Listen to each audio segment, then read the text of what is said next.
It is Monday, August 22nd, and this is Bill McCamley. I'm a state representative from Las Cruces and Mesilla with your legislative update for the day. I am here in beautiful Taos, New Mexico. As you can see from behind me, I'm on the plaza. It's gorgeous up here. And the Science and Technology Interim Committee had a meeting today, and there were three main things I'd like to tell you about. The first and most important was an update on the state's attempt at creating a one-stop business portal on the internet for new businesses and other types of businesses that want to fill out paperwork. So there's all sorts of different agencies at the state with all sorts of different requirements, and this can make it really, really hard to start a business. And so the attempt is being made to set up one website with all the different departments with all their different requirements on it, so you can just go and fill all those out. You don't have to meander all over the place figuring out what you have to do. There are some issues with that. The first and most pressing is that different departments have been doing things for a long time, and they have what is called mission creep, where they say, oh, we need you to do this and we need you to do that over certain amounts of time, and it adds up to where there's so much bureaucracy.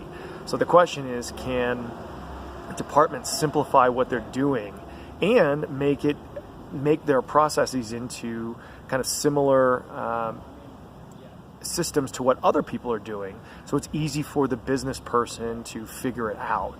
And that's one of the things both myself and a couple other people on the committee were really asking the guy from the IT department to pass on to these other departments is, put yourself in the shoes of someone who is figuring this out in like a 1 or 2 or 3 person business and see if you can do it. And that's really what we're trying to do here. Some of the other issues were time schedules. One of my constituents is not happy that one of the business sites at the state is not open 24 hours. I tried to get this changed a couple of years ago. They didn't want to do it, so we're working on that.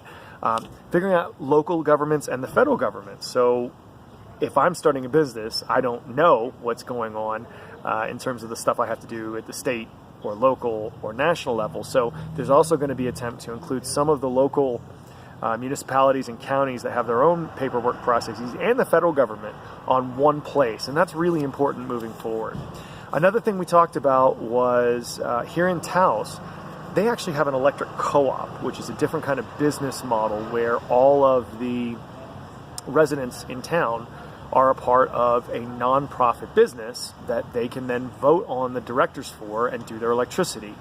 This board has moved into the broadband market recently, and they told us about efforts to provide a lot of new broadband internet capability within the town and within the surrounding area. And this might be a really good model that we can use for more rural areas moving forward with broadband installation, though it's probably not really applicable to my area, since we basically have pretty good access to Comcast and not Quest, but CenturyLink now with broadband access. The last thing we talked about was drones, and so there's a new federal law requiring people who have drones, for recreational users to register online, and for commercial users to also get an actual permit, so that they know the rules regarding drones for things like search and rescue or filming areas for new development or real estate or that sort of thing. Let me just be clear, it is illegal for you to shoot a drone out of the sky, okay? The federal government made this rule, and they did it for a reason. You don't want to be shooting things and have them go into neighbors' yards, or having your bullets or shotgun pellets come back down on someone else's property. So understand that that's actually illegal. As always, if you have questions, comments, or concerns on these or any other issues, I'd love to hear from you. Thanks so much, and I'll be back at you tomorrow. Bye.